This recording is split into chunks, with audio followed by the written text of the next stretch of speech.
राजस्थान के अलवर ज़िले की अरावली पर्वतमाला के एक गांव में स्थित भानगढ़ का किला अपनी एक नहीं बल्कि बहुत सारी कहानियों से प्रसिद्ध माना जाता है। यह भारत की सबसे भूतिया जगहों में से एक किला माना जाता है। फिलहाल इस किले में सूर्यास्त के बाद जाना मना है। इसके अंदर आप केवल दिन में ही जा सकते हैं। 5 बजे के बाद आपको कोई एंट्री नहीं मिलेगी। इस किले को यह लेकर बोला जाता है कि आमेर के राजा ने अपने छोटे भाई के लिए इस किले को बनवाया था, लेकिन ऐसे में बहुत ही कम लोग इस किले के इतिहास के बारे में जानते हैं। यह फोर्ट भूतों का गढ़ माना जाता है। अगर आपको भी भूतों का गढ़ बोले जाने वाले इस भानगढ़ के किले के इतिहास के बारे में जानना है तो वीडियो को लाइक कर दीजिए और चैनल को सब्सक्राइब कर लीजिए ताकि आने वाले वीडियो का नोटिफिकेशन सबसे पहले आप तक पहुंचे। यह किला राजस्थान के अलवर ज़िले में स्थित है और जो सरिस्का नामक राष्ट्रीय उद्यान के पास में है। इस किले को सबसे ज़्यादा भूतिया किला भी कहा जाता है क्योंकि इसके कई किस्से हैं। यही नहीं बल्कि इसके ऊपर बहुत सारी फिल्में भी बनी हैं। इस किले की कहानी बहुत ही दिलचस्प है। कहा जाता है कि किले के निर्माण से पहले राजा ने एक वहाँ के रहने वाले साधु से अनुमति मांगी थी।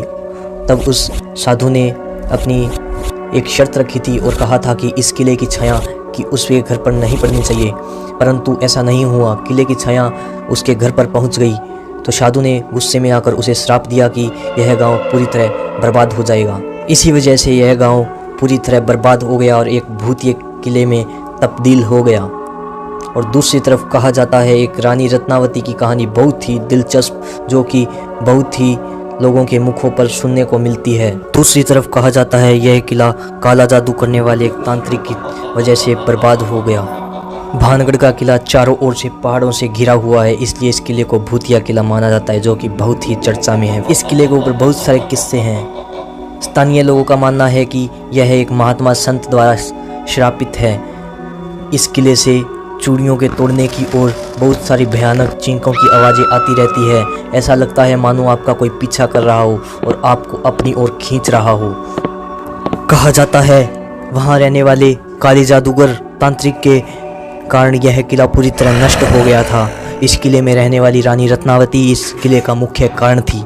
रानी रत्नावती के प्यार में पड़कर इस तांत्रिक ने उसको चाहने के लिए बहुत सारी साजिशें रची थी। रानी रत्नावती जो इत्र लगाया करती थी, तांत्रिक ने उस पर काला जादू टोना करके उस इत्र को किले में भिजवा दिया था, परंतु वह बोतल किसी कारण टूट गई थी और खुलासा होने के बाद तांत्रिक को मौत के घाट उतार दिया गया था। इसी कारण यह किला एक खंडर के रूप में तब्दील हो गया।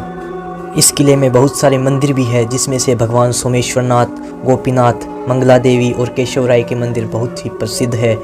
इस किले के दीवारों पर की गई नक्काशी से अंदाज़ा लगाया जा सकता है कि वास्तव में यह किला कितना ही खूबसूरत और बहुत ही भव्य रहा होगा। यह किला अब सरकार की देखरेख में रहता है। इस किले के चारों तरफ आर्कियोलॉजिकल सर्वे ऑफ इंडिया की टीम हमेशा मौजूद रहती है, जो कि अंदर किसी व्यक्ति को 6 बजे के बाद नहीं एंट्री करने देती है।